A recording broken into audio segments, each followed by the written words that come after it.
Court में तलाक के एक केस पर फैसला सुनाते हुए जज साहब कहते हैं यह अदालत इस तलाक को मंजूर करती है। जज साहब की इस घोषणा ने कोर्ट में खड़े अभिनव और रुचिका के चेहरे की चमक धूमिल कर दी। दोनों की जिंदगी का फैसला हो चुका था। दोनों अब विवाह बंधन से मुक्त थे, लेकिन यह उनकी खुशी का कारण था या दुख का, कहना बहुत ही मुश्किल था।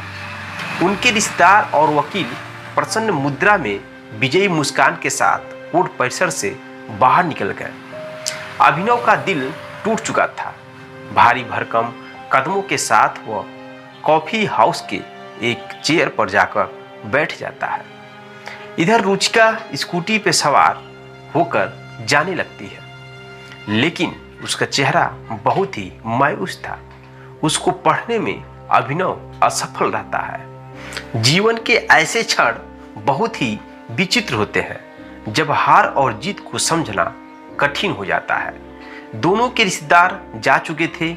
दोनों वकील जो कोर्ट में एक दूसरे से झगड़ा कर रहे थे, अब वह एक साथ एक दूसरे से हाथ पकड़कर प्रेम के साथ चाय की चुस्की ले रहे थे। किनकी जिंदगी टूटी, किनके सपने बिखरे, उनको इससे कोई भी मतलब नहीं था। रुचिका अब अभिनव के सामने से गुजर रही थी। एक नजर उसने अभिनव को देखा। दोनों ठिठके, लेकिन शायद अहंकार की दीवारें भावनाओं से ज्यादा मजबूत थी। वह स्पीड बढ़ाकर निकल गई। उसका आक्रोश शायद स्कूटी की स्पीड पर निकल रहा था। तभी तेज कर्कश आवाज गूंजी और अभिनव ने रुचि की स्कूटी को सामने से आते हुए कार से एक टक्कर मारते हुए देखता है। रुचि सड़क पर गिर जाती है और उसके सर से खून बहने लगता है। वह बेहोशी मुद्रा में हो जाती है। दौड़ते हुए अभिनव उसको उठाता है और अभिनव ऑटो बुक करता है। ऑटो बुक करके रुचिका को हॉस्पिटल ले जाता है। हॉस्पिटल ले जाने के बाद उसका इलाज कराना शुरू कर देता है। इधर रुचिका के एक्सीडेंट की खबर उसके भैया और भाभी को लग जाता है, लेकिन अभी भी वो हॉस्पिटल में नहीं पहुंच पाते हैं। इलाज चल रहा था और अभिनव बहुत ही बेचैन और मायूस हो गया था। कुछ समय के बाद रुचिका को होश आता है, तो अभिनव को जब देखती है तो वह दंग रह जाती है। वह कहती है कि आप यहाँ पर क्या कर रहे हैं? अभिनव कहता है, क्या मैं यहाँ पर रहकर गलत कर रहा हूँ? यह बात सुनकर के रुचिका शांत रहती है और कुछ देर के बाद वह बहुत दुखी के साथ धीमी आवाज में कहती है कि आप तो जंग जीत चुके हैं। अब आप स्वतंत्र हैं, जो चाहे तो कर सकते हैं, कोई आपको रोकने वाला नहीं है। अब आप इस चरित्रहीन महिला के साथ रहकर अपना समय बर्बाद मत करें, आप घर जाइए। यह बातें सुनकर के अभिनव कहता है, प्लीज शांत रहो, चुप रहो, पहले अपना देखो, मुझे देखो, मैं कितना क्रिमिनल, अभागा व्यक्ति, बेरोजगार और पत्नी की सेवा न करने वाला एक व्यक्ति हूँ। यह बातें सुन करके रुचिका बहुत ही उदास हो जाती है। कुछ देर शांत रहती है और फिर पूछती है कि आपने अपने पैर का ऑपरेशन अभी कराया नहीं? अभिनव कहता है कि पैर के ऑपरेशन से ज़्यादा बहुत ज़रूरी काम था, इस वजह से मैंने नहीं कराया। रुचिका कहती है, आप मेरी एक भी बात नहीं मानते हैं। पैर का ऑपरेशन तो करा लिए होते। आप हमेशा दूसरों का ख्याल रखते हैं और अपना ख्याल नहीं रखते हैं। यह बात सुनकर के अभिनव कहता है, नहीं नहीं, ऐसा मत बोलो तुम। अगर मैं दूसरों का ख्याल रखता तो आज मैं तुम्हें खो नहीं पाता। यह बात सुन करके रुचिका रोने लगती है और आंख से निकलते हुए आंसू को देखकर अभिनव भी भावुक हो जाता है और अपनी तलाकशुदा पत्नी के आंसू को पोंछने लगता है। दोनों शांत रखते हैं एक दूसरे को। कुछ समय के बाद जो उसकी तलाकशुदा पत्नी रुचिका है, वो कहती है, ऐसा है कि तलाक होते समय कोर्ट में जो जज ने फैसला सुनाया था, उसमें 6 लाख रुपए की जो बात कही थी आपको हमको देना है, वो पैसा आप मुझे मत दीजिएगा। तो अभिनव बोलता है नहीं नहीं, मैं पैसा दूंगा। तुम्हारा वकील मुझे कोर्ट में बहुत जलील किया था, कहा था ये बेरोजगार है, पैसा नहीं कमाता है, बहुत जलील किया था, और वह पैसा मैं तुम्हें किसी भी कीमत पे दूंगा, चाहे मुझे अपने आप को बेचना क्यों न पड़ जाए। और खैर तुम्हें पैसा दे दूंगा 6 लाख, तो तुम्हें हाथ फैलाकर अपने भैया और भाभी के सामने मांगना नहीं पड़ेगा। दोस्तों, ये बातें सुन करके फिर वो रोने लगती है।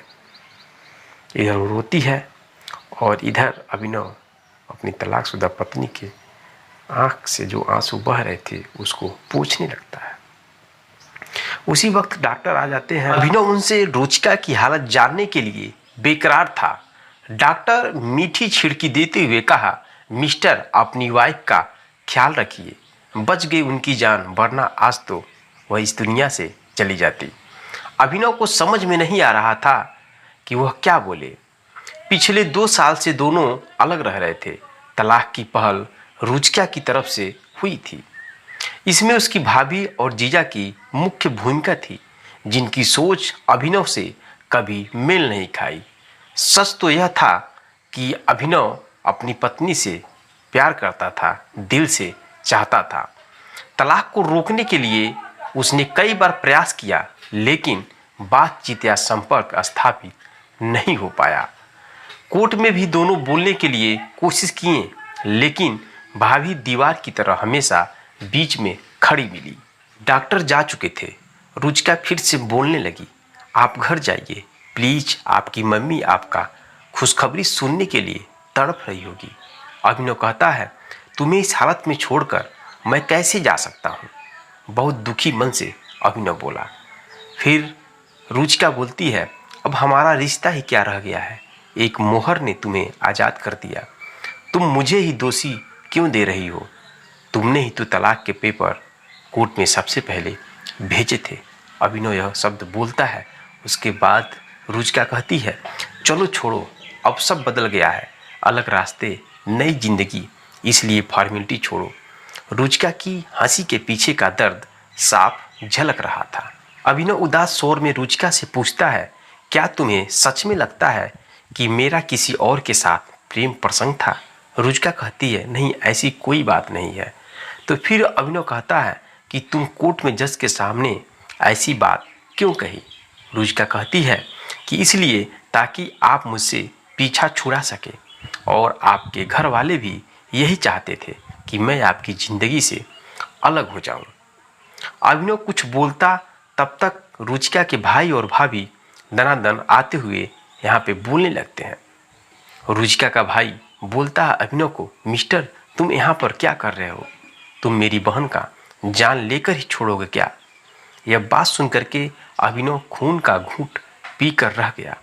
वह सोचा कोई हंगामा न हो, इसलिए उदास होकर वह वहाँ से अपने घर चला जाता है। इधर रुचिका अब चुप नहीं रह सकी।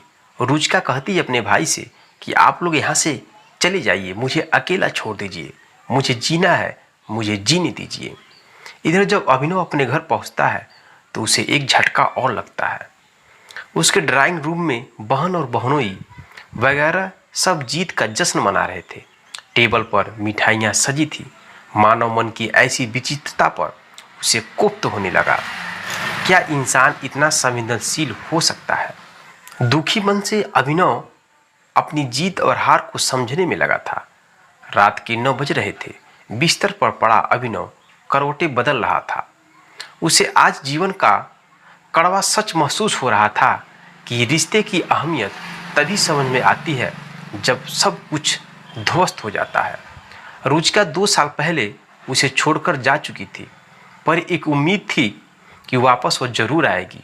लेकिन आज कोर्ट के मोहर ने उन उम्मीदों को भी खत्म कर दिया था। उसकी आंखें नम हो गई। अलमारी में आज भी रुचिका के कुछ साड़ियाँ कपड़े थे, जिन्हें अभिनव ने स्मृतियों की धरोहर समझकर उन्हें सहेज कर रखा था। भले वह कड़वा बोलती थी, लेकिन उसकी हर एक जरूरत को बिना कहे समय से पहले ही समझ लेना उसकी खूबी थी। नित कोसों दूर था। उसे बीते हुए 5 वर्षों का घटनाक्रम याद आने लगा। बिना माँ बाप की रुचिका का रिश्ता आते ही उसके घर में भूचाल आ गया था। लेकिन उसकी फोटो ने अभिनव का दिल जीत लिया था। सुंदर, सुशील और जमाने की सताई सी दबी छुपी छवि को अभिनव ने आंखों ही आंखों में पढ़ लिया था। जब वो उसे देखने गया तब गंभीर मूरत की तरफ बैठी थी रुचिका। रुचिका की आंखों ने ही उसे सब कुछ बयां कर दिया था। उसमें हर लड़कियों जैसा उमंग और जोश नजर नहीं आया था। उसके एक कथन, आपको जीवन में मुझसे कभी शिकायत नहीं मिलेगी, अभिनव का दिल जीत लिया था। इस पक्ति ने शादी का फैसला कर दिया था। ससुराल में रुचिका ने अपने वादे को पूरी तरह से निभाया, लेकिन शायद परिस्थितियों के साथ वह समायोजन नहीं कर पाई। अम्मा गाहे बगाहे उसे कोसने से बाज नहीं आती। फिर जब छोटी बहू अमीर घराने से आ गई तो रुचिका का जीवन और भी कठिन हो गया। अभिनव के पास कोई अस्थायी रोजगार नहीं था, जबकि छोटा भाई सीए बन चुका था। भाई की बड़ी आमदनी ने अभिनव को और छोटा बना दिया और रुचिका को और ज़्यादा महत्वहीन। वह टूटती चली गई। 3 साल ऐसे ही किचकिच में बीत गए और एक दिन अभिनव की अनुपस्थिति में उसके भाई और जीजा उसे पीहर छोड़ गए। अब बात मान सम्मान की थी और अहंकार में फंस गए। जिन्हें अपने जीवन का फैसला करना था वह अन्य लोगों के अभिमान में उलझकर रह गया। अभिनव ने पहल भी की, लेकिन सामर्थ्यहीन होकर उसने भी घुटने टेक दिए। रुचिका शायद इतनी निराश हो चुकी थी कि अब उसे ससुराल में उसे कोई उम्मीद की किरण नहीं दिख रहा था। अचानक मोबाइल की घंटी बजी। स्क्रीन पर रुचिका का नाम डिस्प्ले हुआ। अभिनव ने टपाक से कॉल रिसीव किया। रुचिका बहुत ही मधुर आवाज़ में बोल रही थी, भैया ने बहुत गलत किया आपके लिए।